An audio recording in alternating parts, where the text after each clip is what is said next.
Hello and welcome to Talk from Superheroes. Hey everybody, I'm Andrew Ivamy. And I'm Diana McCullum. And you're listening to Talk from Superheroes, where every week we discuss a piece of heroic television or film.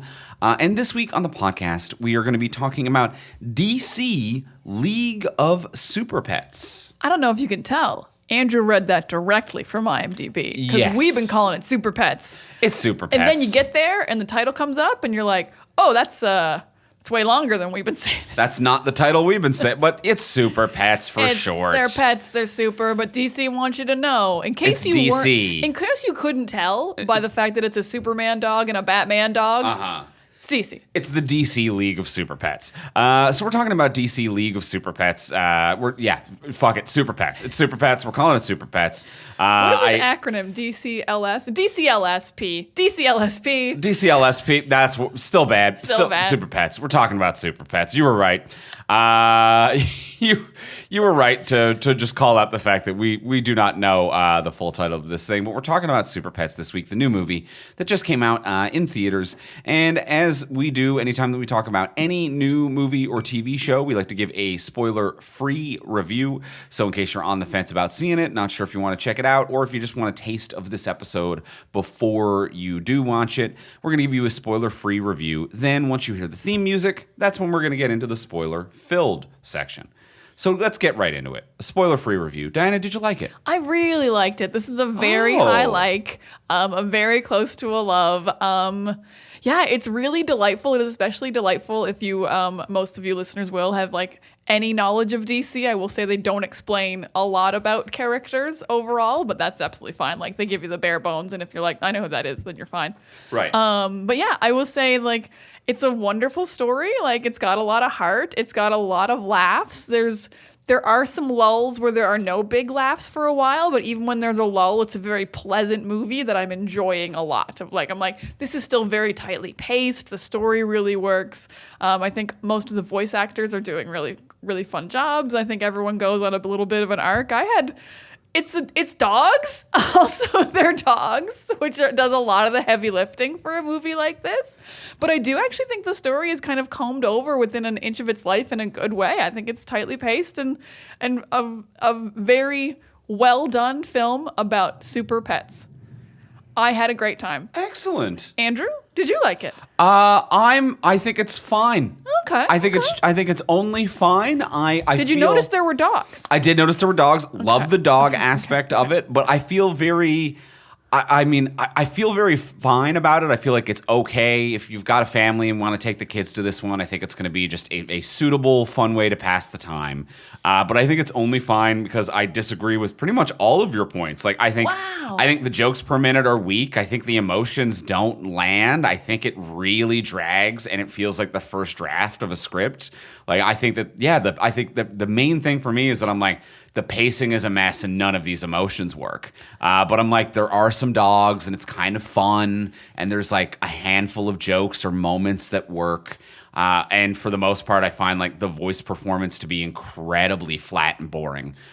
So like, I feel very much the opposite of you. And I feel like in spite of that, it is a fun enough family entertainment that if you've got kids, it's going to be a fun one for the kids. It's definitely fun for the family, but I don't think it is in that category of animated movie or like animated kids movie where it's like it's also for the parents. Like I don't think that there's any reason to watch this alone as an adult. Wow, we're on very different wavelengths this week. This is how I think I've felt the previous few weeks of things we've covered that you've liked more than me. No, I will disagree on most of those points. I might not disagree on interesting voice performances. Like, there's no one I hated, but you're right that there's not really anyone who's like, wow, they crushed it. Yeah. But I actually do think the jokes are very funny. The script is very fun, and I do think it's a very well plotted out movie for a movie about pets with superpowers. I'm impressed. I don't know what I'd write.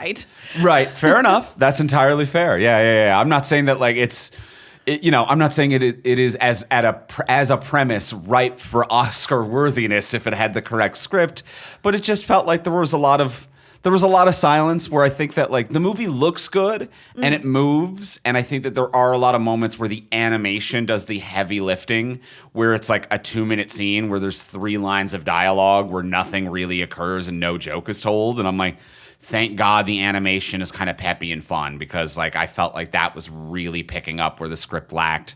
I think that this easily could have been an hour 20 because there's 20 minutes of just kind of dead air in here, I think. Oh, wow. Interesting. Yeah, I think it could be like maybe like 10 minutes shorter, but I actually like, I didn't feel it dragged. Interesting. I felt no drag. I was like, those dogs teaching each other lessons. Love it.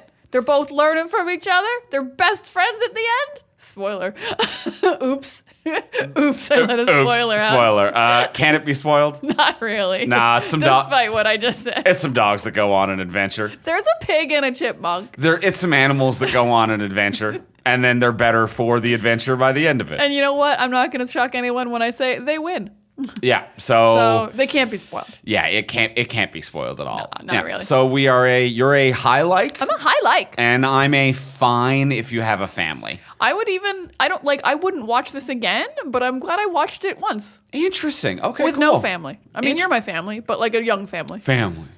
Guys, your family can be anything. Yeah, it can be anything. We came in the door and told our dog about it. We're like, we just saw a movie about Found dogs. family, baby.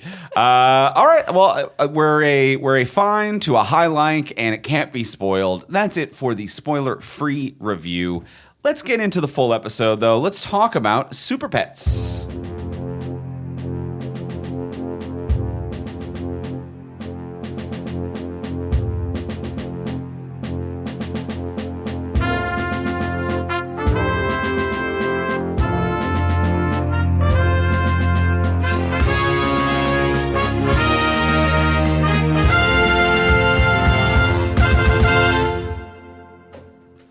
All right, we have seen the Super Pets in all of their glory, and we don't think it can be spoiled. And I'm really happy that you had a wonderful time. I had a lovely time. Honestly, if there'd been no children in the theater, I would have had a prime time viewing experience. And I'm not mad there were children there. It's a children's movie. I was mentally like, there's going to be kids there. They're going to make noises. Be ready for this, Diana. I wish I could stream it so bad, but you can't. I do think that sometimes when a movie is very much not for us, like this is for kids, even though you really liked it and I think it's fine, like we're not the target demo. The target demo is families with kids and kids themselves. It is interesting sometimes to see it in a movie theater just to see what pops with its target audience. Like the Paw Patrol joke. That theater exploded. We've been seeing movies, and I've been doing live stand-up comedy for we've been covering movies on this podcast, and I've been performing live stand-up comedy for over a decade. I've never heard an audience pop the way that a Paw Patrol joke murdered with these kids. Murdered. It felt like when Freddie Mercury comes out and says the name of your city. It's like, hello, Chicago, and you freak out. You lose your goddamn mind. Freddie Mercury said Chicago, or whatever your biggest musical person is. But yeah. And it wasn't even a joke.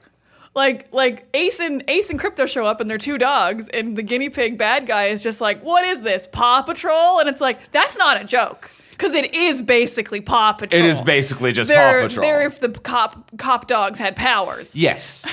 That would have been a joke if they were undercover or sneaking in dressed as a cop and a firefighter. But as it stands, it is just a reference to a thing that it is similar to. But the kids blew up, you guys. It shattered. It crushed. Whoa. I will, because that was very interesting. That was a very interesting experience. I will say the other moment that crushed in a weird way is the kids were very delighted when the swearing was beeped out. Yeah. And also, why was there swearing? Why was there three beeped out swears? Because one of the swears was very hard. Because I think the first two were like dams or something. Shit. They were both shit. Where it was like, I don't give a anymore, and boop, and it's beeped out. But the third one was a hard fuck. Yeah, it was like a way worse swear. Yeah. And then I think they didn't beep out crap. I guess you can say crap.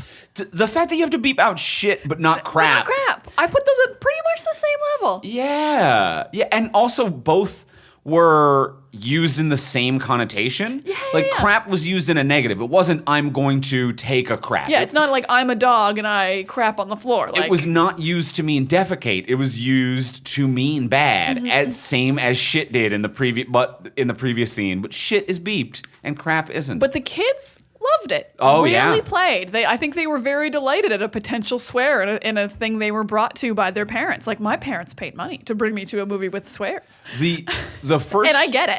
I get it. The first 2 beeps for shit got like some soft gasps and like whoas, and the hard fuck actually I would say got stunned silence, and one kid in the theater went, "Oh!" Like one kid was shook. Was that a kid or a parent? That was a kid.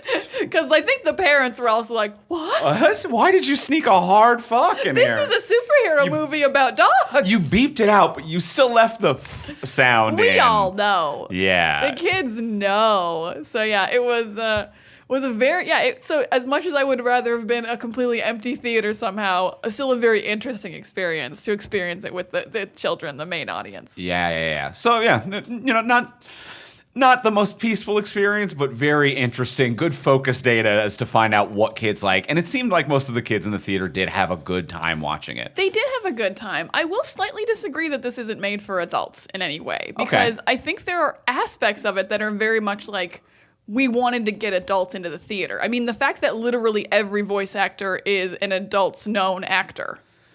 Yeah, And not just The Rock and Kevin Hart. Like, every speaking role is a known actor.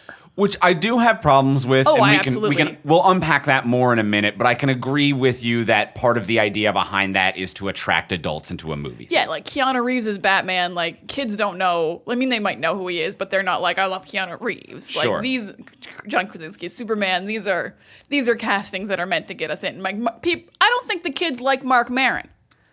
Mark Maron's not there for the kids. Yeah. Mark Maron has never, ever been there for children. Sure. And, he's playing a bad guy in this. He's Lex Luthor. But, yeah. And the fact that every single role, like, I've never gone so far down a cast list where I knew every actor. Right. In pretty much anything except, like, Marvel Endgame.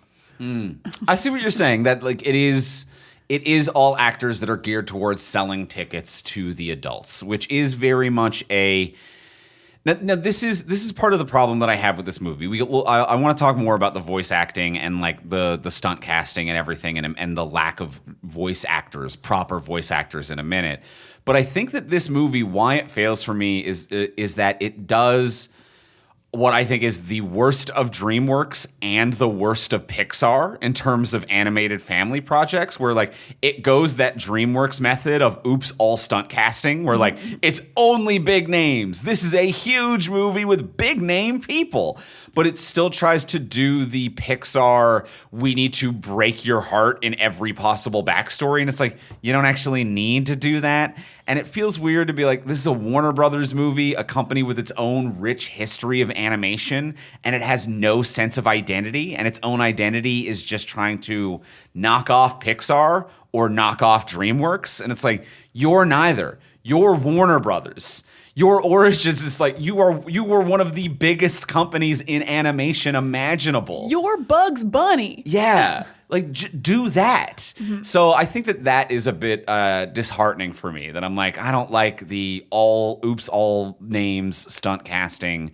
And I think it tries way too hard to be emotionally vulnerable to the point of feeling kind of like phony and disingenuous. I legit cried. Damn. I had tears running down my face. Okay. They totally Pixar'd me. They Pixar'd me more than I think like Lightyear did. Like, I felt more for this movie than I felt for Lightyear. Maybe just because they were dogs, but like I cried during the Ace telling his backstory scene. Okay. Ace talking about like they thought I bit her, but I was saving my little girl from falling down the stairs, but they gave me up, and like his just like, I don't regret it. Wow, that like fucking nailed me in the heart. Like he was like, I'd do it again because I saved the person I loved, and it was kind of like the most resonant "if you love someone, let them go" story I've ever heard. Because I Right. gotta say that a lot of the times, "if you love someone, let them go" stories never really land with me. I'm like, why would they leave? Right. If you love someone, why would they leave? If you love someone, let them go. If the letting go of them involves the process of helping them. And then coming back or Yeah. something. Yeah. Yeah. But yeah, so this was one of the only ones where I'm like, oh yeah, because you like just have a complete lack of communication because you can't speak English to a human. Right. You have to let her go because you love her, but you saved her. And yeah, that totally landed for me. But I completely agree with you saying that the movie doesn't have an identity. It is DreamWorks meets Pixar. Yeah. And it doesn't like surpass either of those things, but I think it was a pretty good mesh of the two for me. All right, I see what you're saying. That like, at its best, maybe it's fusion food. It's a flavor of a flavor Yeah. combined together, and it's like that can kind of work a little bit. Yeah, and it like and it's got like just built-in resonance because it's all the superheroes we already know. Sure. There's a built-in relationship there. It's like reading a fan fiction of a thing I like with dogs. a dog fan The fiction. relationship is built in. Yes, it's a bark fic for sure. So I can kind of see what you're saying. The Ace backstory, I think, as a micro story, it does work, and it actually was well written, and I like it. It just felt like it didn't belong at that point in the movie. It felt like it was just like, oh, we're just gonna take a detour to be like, and this is where, when we copy and pasted a Pixar script we got our hands on, there was an emotional backstory. When we read Beating Out Your Story via Pixar. Exactly, yeah. Pixar movies for dummies. Yeah. So it's like when we figured that out, this is where we copy and pasted that in. So it's not even that it doesn't work. It just feels disingenuous. It feels like the pacing and the timing was off. And I'm like, you work, but it just doesn't feel like it's what anyone wanted to make while making this movie. But that's just a weird ethereal feeling that I have.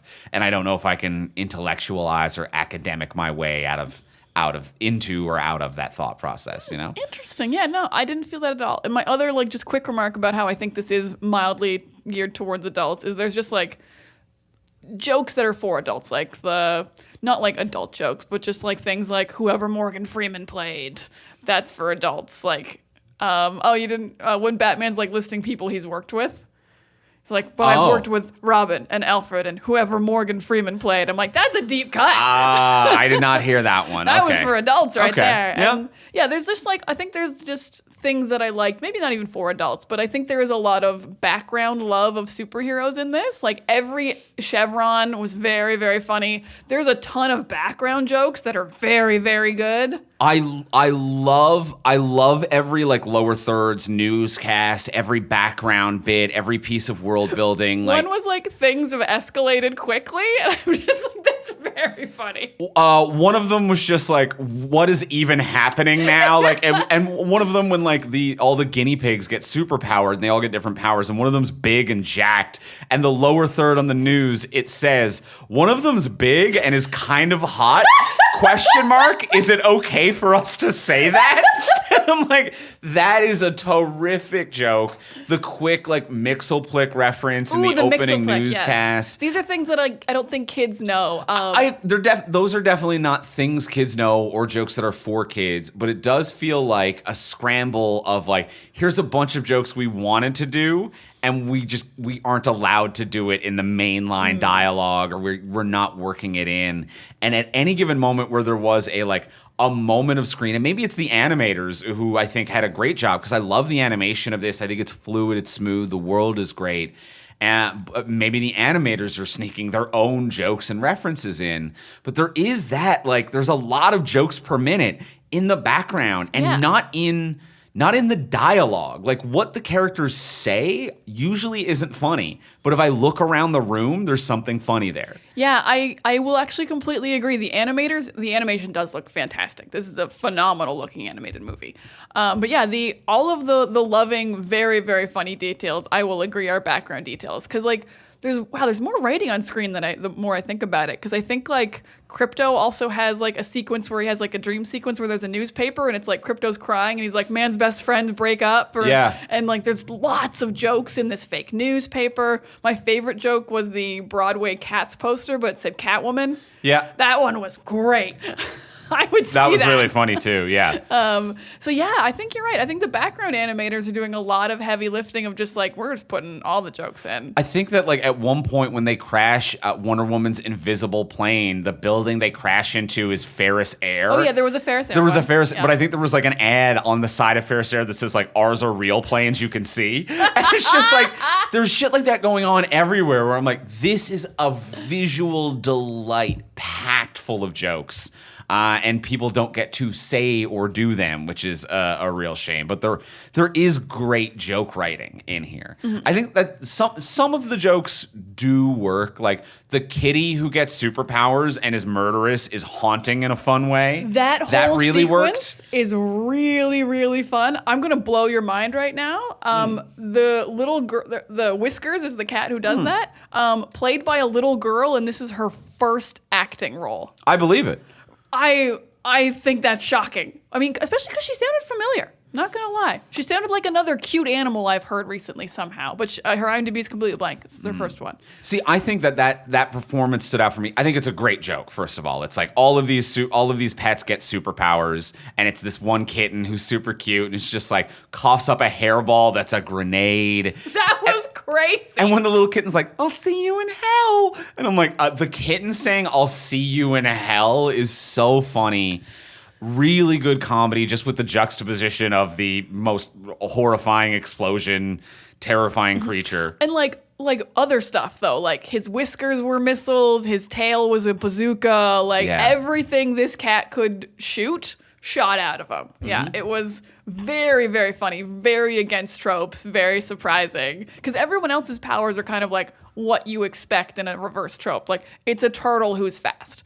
Like, it's what you expect. But when I think of, like, what's the reverse of a cat, I don't think coughs up a grenade. Right. It's what comes to mind. It works, though. That comedy does work. Works. Yeah. And even just like the joke about, like, how kittens are adopted first is, like, just, like, weirdly real but very funny. Or, like, really landed.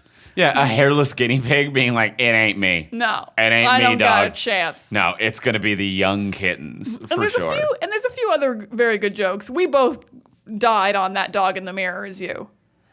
Okay, the dog... multiple jokes in that? Dog L in general was great. Solid. Was terrific. Always a delight to hear Keith David in anything.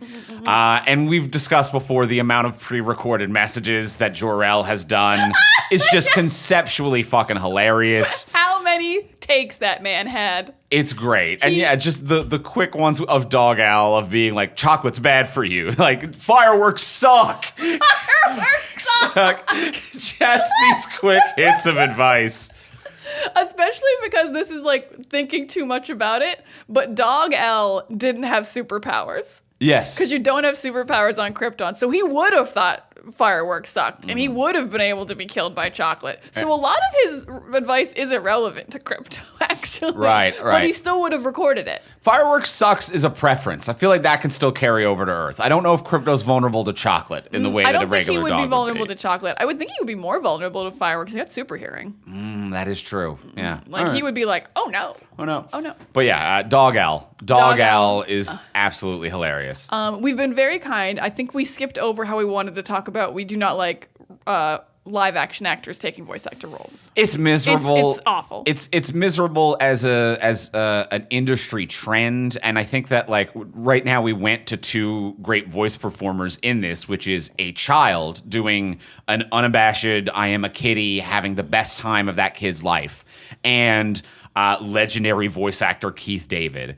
And I think that the other voice that's phenomenal in this is Kate McKinnon as Lulu. So to give like the other piece of praise is I know Kate McKinnon, has been on SNL, is an on-camera actor, but is a character actor and can do voices and character pieces. She made a character.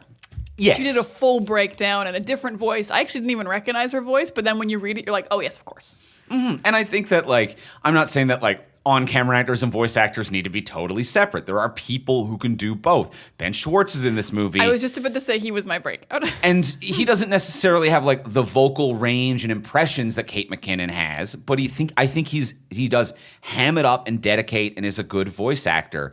And I even think Keanu Reeves is stunt casting, because you could even hear that Keanu knew the joke. Keanu gets it and was like doing like, I'm doing gravelly Keanu, but he's going more into it than usual. Yeah. And like I could see Keanu, and if I close my eyes, I could see Keanu in the booth really giving it.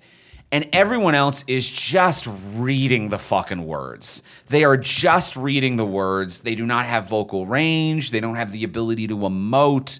Like The Rock sounds like he's asleep some of the time. Really? I thought The Rock was very good. I thought Kevin Hart and the pig were kind of boring.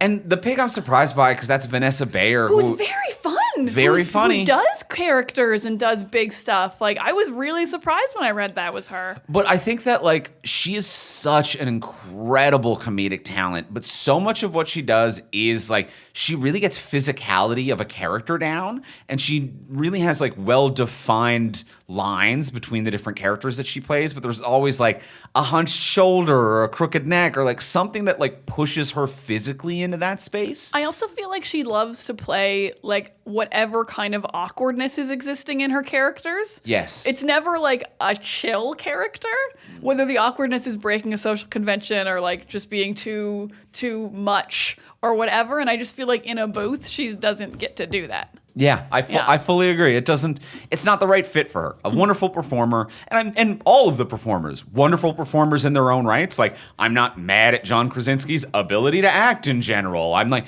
and even like The Rock and Kevin Hart, it's like, I'm not saying that they're Oscar winners, but you see them in stuff like Jumanji, and it's like The Rock does play childlike innocence in a jacked man's body relatively well. Kevin Hart plays I'm angry, I'm little relatively well. Like, they both do better on camera than they do in voice because they just don't know how to do with their voice what they know how to do with their body. Mm-hmm. And there was one line I remember in particular that like Kevin Hart delivered, and I was like, did you only get one take at this?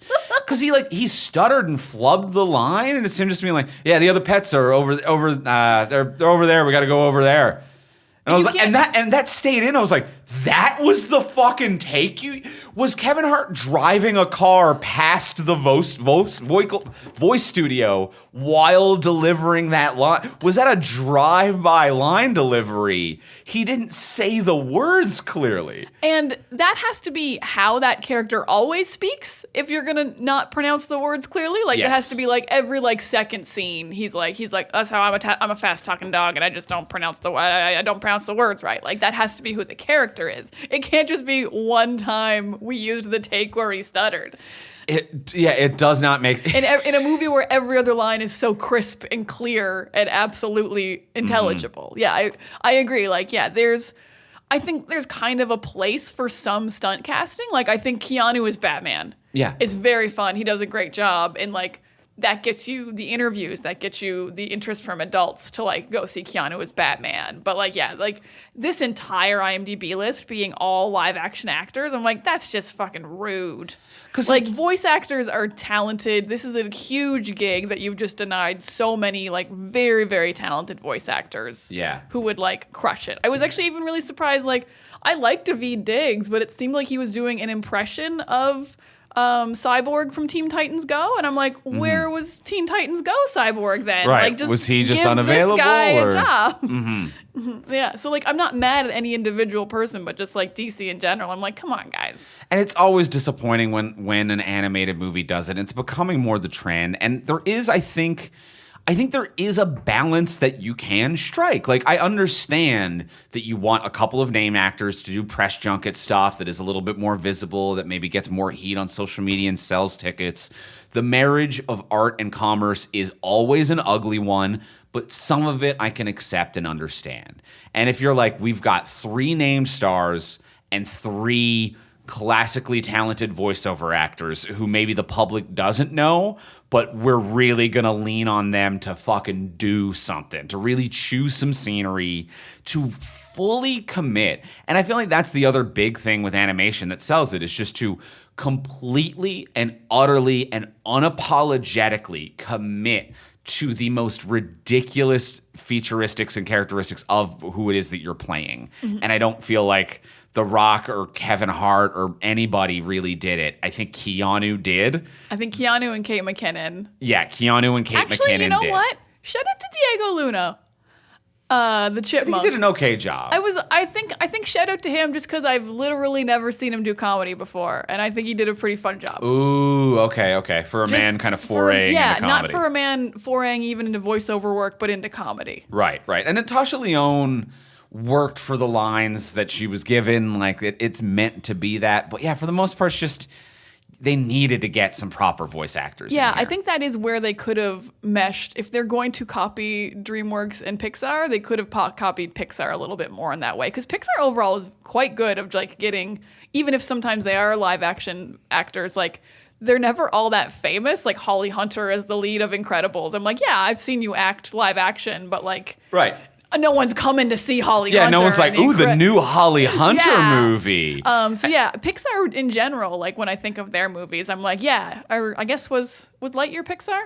Because that year time they did that. Lightyear did go a little bit more, and I think that is part of the problem of the trend is that everything's leaning a little bit more famous on-camera people. And that might be the exception to the rule for Pixar, or it might just be where everything is skewed and headed. But like other Pixar movies, it's like Cars. It's like people know who Owen Wilson is, but no one's like, I need to check out that hot new Owen Wilson animated movie.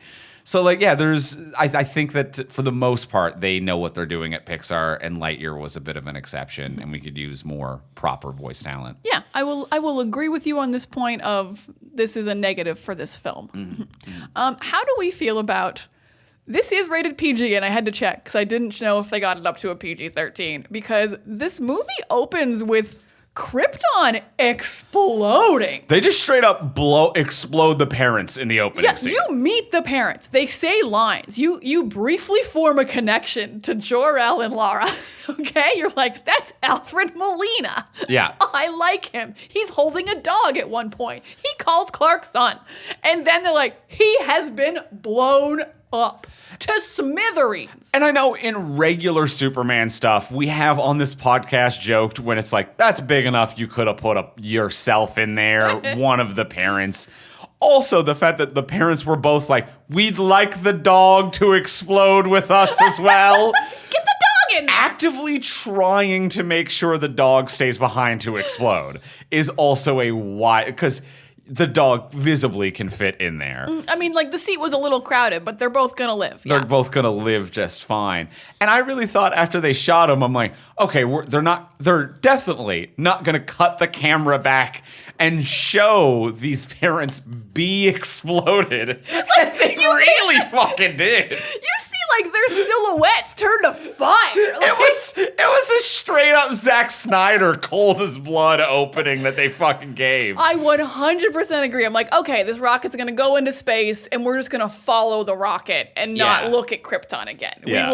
We will pretend we don't know. And the nerds in the audience will know, but they're not gonna show it. But like, that formed, and like, in a way, it kind of helps the story a little because, yeah, Krypto would be pretty protective of Clark. Yeah. If he watched Jor-El and Lara explode. Just die a fiery death. Absolutely brutal. We both looked at each other and we're like, what's this rating? I looked at you and I was like, what the fuck? And then I was looking around the theater to see if children were crying yet. Because there were some young kids there. And like, I'm like, this might have rolled too hard on the Pixar territory. Where it's just like, oh, okay, Pixar movies in the first like opening sequence, whatever. Someone dies, it's heartbreaking. Okay, I get it. Explode the parents. Explode them. Like in Finding Nemo, you don't see the shark eat the mom. Yeah. The dad gets knocked out. You wake up and the mom's gone. You fill in the blanks. This movie was just like, what's Pixar do? I bet if we showed them explode, that would be a Zack Snyder impression of a Pixar movie. It's a really for children. For the kids, all right? Well, the thing is, I don't even think Zack Snyder would do this. We've seen Guardians of Ga'Hoole. Legends of the Guardians, the Owls of Ga'Hoole. Thank you very much. My apologies. I love how much you know that title, genuinely. I've said it so many times. Really, really tickles me. And the darkest thing that happens in that movie is getting moon blinked. Yeah. Look out, Soren. All right, you don't want them to moon blink you. All right, Metalbeak is coming. We all know the Legends of the Guardians, the Owls of Ga'Hoole. We all know it. It's a very important and pivotal DreamWorks, I think, movie, whatever it might be. But yeah, blowing up the parrots was pretty vicious, as was... I mean, Ace's backstory was tragic, not vicious, per se. It wasn't. It was actually, like, I think a pretty good level. I wouldn't have mind, like, some kind of, like... I kind of wanted, like, the family to be, like, watching on TV and be like, oh, he was a good dog. I wanted a little bit of a redemption in his family's eyes. Like, I know he's going to end up with Batman, and that's pretty dope. You're going to be owned by a billionaire. I really got on board with this is kind of Ace's origin story because at first I'm like, well, it's a movie about Krypto and Ace. And then... When I when the movie starts, I'm like, Ace is just a dog and not Batman's dog. I'm like, oh, okay, this movie's kind of his origin story in a way, and that's kind of fun. I like that. Yeah, it's all of them, but like Ace is the only one we know other than Krypto. I don't know these other pets. I do now, and sure. they're mostly delightful. But yeah, so yeah, an origin story of like, but also like. Kind of mean, not mean, but it's like weird when your dog has superpowers and you don't, because Ace still is invulnerable.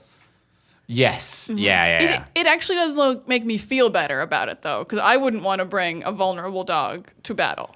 But so I would want to know my dog cannot die. I would be like, excellent. Super helpful. I mean, everyone wants to know that. Yeah, that's kind of the dream, really, in many regards. Now, it's all of the heroes keep their powers. Did the villain guinea pig lose it?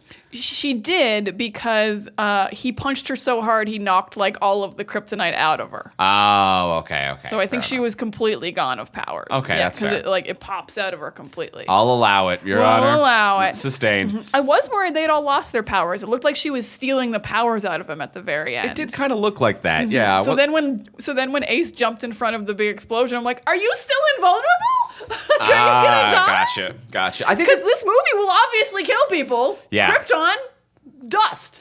They did a pretty good job of like seeding in what they needed for that final scene. Oh, yeah. Be like, here's the super punch that kills both of you. And then like we need to use jumping off the balcony and then using Ace as the shield. I thought was very important as well. Yeah. Oh no, this is what I meant. I think the storyline was tight. I think they plotted in everything they needed to plot in. I was like, I thought it moved as well as a movie about an evil guinea pig can move. And like a bunch of cute little other evil guinea pigs. I had a great time.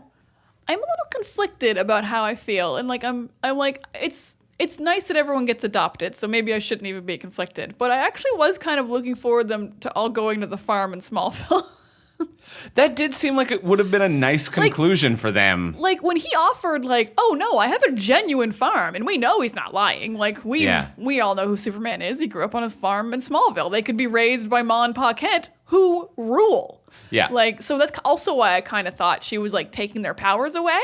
Oh, I was like, they're going to get turned back into normal animals, and they will go to the farm, to the real farm, not to the fake farm where you die, Ace. Also, what is wrong with you? A very dark joke early on. Like, to follow up the Krypton exploding with that, that was a moment where I'm like, what kind of a movie are we in for here? As someone who genuinely had her mother tell her dog moved to a farm growing up, if I saw this movie, I'd be like, yeah, the farm. Yeah, you would still just continue to believe the lie about the farm. Yeah, I guess the movie doesn't never reveal that means you die. Yeah. That's a wink and a nudge to parents who know that that's an old-fashioned lie. Yeah, my mom watching if I was a kid would have been like, yes. And then followed that up with an Animal Farm joke, which is another one that's for the parents. So I'll give you that's not for the kids as well.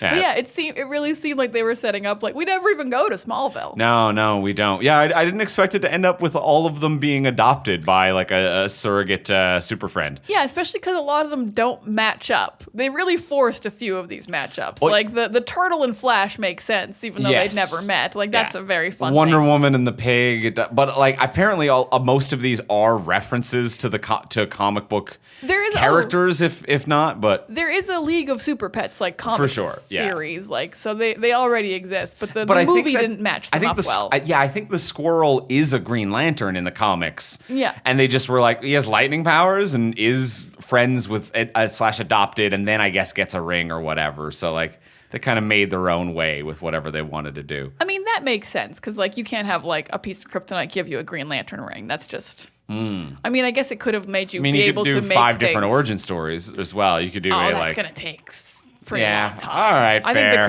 kryptonite fair. was a really good, quick. That was a pretty good and quick one. I mean, his power could have just been Green Lantern-esque. yes, yeah, Could have that's just fair. created images. That is fair. Would have been more topped up. Because yeah, like when the fire one I think goes with Cyborg, I'm like, this isn't anything. Like, Cyborg has a fire guinea pig? Sure, okay. And that one just didn't make sense to me because I don't think the guinea pigs are in the League of Super Pets. So I'm like, you could have given them any power that matched up better with Cyborg. Right, you could have made it a cyborg guinea pig, frankly. I think there was a cyborg guinea I pig. think It there- just wasn't Ben Schwartz. I mean, there was a guinea pig that was everything, and that they really like threw all of it at the. I like the one that was just shooting a soft rainbow. but they built it up really big. Yeah, building the swirl like he's a Mortal Kombat villain going in for a fatality, and just a soft Care Bear stare comes out of that guy. I love that. He kind of just walks away. Yeah, the guinea pigs were so cute. The fact that they didn't want to, like, just in their cage, it's like, we don't really want to. We're all pretty comfortable and good. Yeah. And then they don't want to send the rocket up. They're like, oh no, we didn't want to hurt anybody. We're regular guinea pigs. Also very dark when she mashed the hot and cold one together. Yeah. There's some dark moments in this. Pretty funny joke to follow it up with "We're just coughing." That was we're there. just the fake dying scene. Just Yeah, go. We're just coughing. Crypto holding because he thinks it's a death scene. Very against tropes. Very, very funny. That scene was very good. Yeah, not bad. All in all, like the movie, I dunk on it a few times. I think it's fine. I think was it's for the much- most part fine. I think it's a much higher than fine. Honestly, I think the voice acting thing is my biggest negative about it. Yeah. Okay. That we're in on a the full exact- agreement.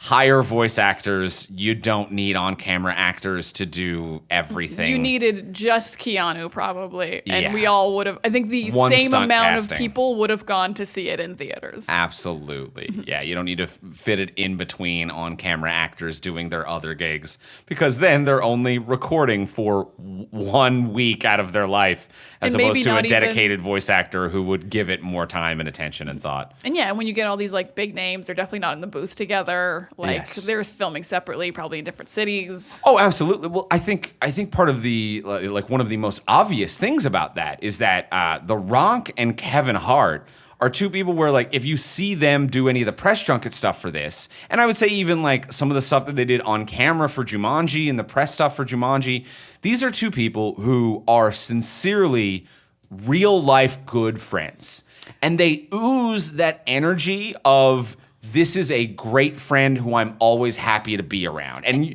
a press interview with the two of them is more I would say actually funnier and more charming than any of their interactions in this movie, because they never interacted when they recorded this movie. Yeah, that's a great point. Them in real life, there's this like way higher energy, a way bigger back and forth. Like they're laughing. They are just like at their peak, these two, when they're together in the same room. So they were definitely nowhere near each other when they filmed. That, or they both just turned into very serious actors. We're like, these are our lines and we can't go off script for the dog super movie. We can't play around here. Recording separately might be entirely more likely, I would say. Than them taking too seriously the dog movie. I think that's fair. Well, let's go in for the close. Let's ask the final question of what would you change? So now that we've discussed everything we discussed, what would you change about this if you could change anything? But before we do ask the final question, we will remind you, if you haven't already, please subscribe, rate, review on Apple Podcasts, Spotify, Podcast Addict, wherever you get your podcasts. By rate, reviewing, and subscribing, you help us move up the charts. You help us get recommended to new listeners. It's how we grow and expand. And then when new listeners find us, they check those reviews. They're more likely to hit download. they're more likely to become regular listeners, and that means everything to us. That is everything to us. We are so happy when we get new reviews. It warms our hearts. Leave us a 5-star review. Just say noise. Say we're relevant, hip, and happening. Leave some reviews for your other podcasts that you like. Maybe the ones on this network. There's a bunch. They're all good. Leaving reviews is free. Do it for some of your favorite podcasts. We all ask you to do it, and it's for a reason. It's because it helps these shows. And as well, if you want to support the podcast monetarily and get additional bonus episodes for doing it, check us out over on Patreon. Patreon's a monthly subscription service. You can chip in whatever it is you can afford. If you just want to support the network, you can kick in $1 a month. You still get some bonuses at $1 a month, and then also you help support this network and help us grow and expand. And those dollars really do add up. Don't feel silly by doing $1. They really stack up and make a difference. I'll take $1. I'll take $1. I'll go to the dollar menu. I'll get a burger. But if you have more ducats, though, at the $10 hero level, you get an exclusive episode of this podcast every single month. Exclusive episode every month, and also access to all the old ones. There's so much. They're full episodes. There's no ads. A thing we never cover on the regular podcast. There's so much more in Talk from Superheroes awaiting for you. You'll also get a fun nickname from me. Everyone likes it. It's worth it for the nickname, hands down. You'd be surprised, guys, how fun the nickname is. So we did Stranger Things Part 2 last month on the Patreon exclusive. The month prior, we did Chippendale Rescue Rangers, one that we did really quite enjoy. So go check out that one if you want to hear us talk about an animated movie we really liked. We both really liked. And one that did have a decent mix of on-camera name and traditional voice talent. So check that out. Head over to patreon.com/fromsuperheroes. That's patreon.com/fromsuperheroes. And also, if you are a Canadian podcaster, we are nominated in the Canadian Podcast Awards, and you can vote for us. If you're not a Canadian podcaster, you can wish us well. This is our 9th nomination, so we would love to win this year. You can vote for us for Best Production, Best Main Title Theme, or Best Television and Film Podcast. We're very, very honored to be nominated. You can go to canpodawards.ca and vote for us, please, please, please, if you like us. If you're a Canadian podcaster, head to canpodawards.ca and please vote for us for the Canadian Podcast Awards. We're going to do it this year. We're going to do it. This is the year. This is the year of the Talk from Superheroes. This is our year. And now, let's go in for the close. Let's ask the final question of what would you change? Diana, what would you change? I've got 2 just quick ones because I liked this movie quite a bit. I will say I didn't like being teased about a training montage and then not given a training montage. Oh, yeah. Don't like that. Especially because it would have been such a good training montage because Krypto didn't have his powers, but he knows how to use powers. Okay. So he really could have bonded with these pets. They did have a pretty good story of him bonding with these pets anyway. But what a great entry point. I'm going to be your mentor. I don't have powers, but I know how to use powers. And I think that could have been a really great training montage. Training montages are always fun. There would have been a million jokes per minute, especially because the animators were doing most of the jokes in this film. I imagine a training montage would have slapped. So we just got a really short one where they just tried to use their powers for 30 seconds and Krypto just made fun of them a little bit. So I would have had a proper training montage and Krypto just is their mentor and they're like, oh, you're still useful without powers. Look at this. You taught us how to save you and stuff like that. And then my other change is very dumb, but I didn't like that he just had a poop that he didn't notice. It is pretty dumb. It's pretty dumb. Because he's just sad, and then he's flying, and I guess he didn't realize he'd pooped. Who doesn't realize they did a poop? Yeah, that doesn't make a lot of sense, but so my change is there's going to be a very dumb line. It's kind of still the same scene. He's fighting Lulu the guinea pig, and Lulu the guinea pig, because we've established you can swear, says, "I'm gonna kick the crap out of you," and she does. And that's how the kryptonite comes out. He just takes a big hit against the wall. And then poops. And then poops. I think if you hit a wall really hard, you could accidentally poop. You could maybe poop, yeah. Mm-hmm. So those are my changes. A training montage and a line called, I'm going to kick the crap out of you, and it makes him poop. That's not bad. Thanks. Andrew, what would you change? I love both of that. I was thinking for a poop joke. I was like, I was thinking about poop jokes because I'm like, one of the robots should have like a little baggie to like pick it up or something like that, you know, like, because I'm like, well, we're waiting for the poop joke as an audience, and maybe there was one in there and they cut it out for whatever rating or dumb reason. But I did notice the lacking poop joke there. I agree with you on that. So yeah, I can agree with you on that. My big change is just more jokes per minute. There's just not enough jokes per minute, and when they are, it's visual gags. It is the animators, and it is maybe the animators sneaking in their own jokes, or the writers, as I discussed, like writing in things that wasn't in the dialogue. This needs more punch-up writing. These characters should have more funny lines. I think that this movie could stand to focus a little bit less on its heart and be like, we're just a joke factory. Like, we're not a Pixar movie. This is a movie about two super pets. Can we just have fun? Can we make fun of superheroes? Because I think the funniest stuff is the like Batman being like, that better be a licensed toy or I'm going to flip. That joke is so good. It's such a good, and I think that like the jokes that exist in the world of heroic pets are the jokes that really work. And it's just like chaos happening on the TV and the news stuff and an invisible plane and Batman's merchandise and like, you were wearing glasses a second ago. I know it's you. And these jokes all work. And when it's just like, here's the tough thing about being adopted. It's like you've got to pick and choose those moments. This should be a joke factory. I would like this more so to just be a tight hour and a half movie that's just a joke factory. I can get behind definitely more jokes. There are because there are times when there's no jokes and I still found the movie very pleasant, but there were definitely like some long lulls between big laughs. Yeah. Yeah, which I could have like, because like I can feel the kids also getting bored, and you always get a little worried because you're like, they're gonna get chatty or cry if they're too bored. We gotta pick up the pace. Yeah, whereas like alternatively for like animated projects that we did really enjoy, we mentioned like we covered it on the Patreon there a month and a half ago, was Chippendale. And Chippendale is one where like it moves. It is joke per minute, joke per minute, joke per minute. And it has a tiny bit of heart, but it's like it knows what it is. It's like we are here, we have come up with a premise and we're a joke factory for it. And I think that this movie should have been that as well. I can get behind that. I think that would be fun. I'm never gonna turn down jokes in an animated superhero movie. Good. I'd be a fool. You would be a fool. I'm just never going to turn down jokes in general. They're good to have around. I welcome them. We like comedy.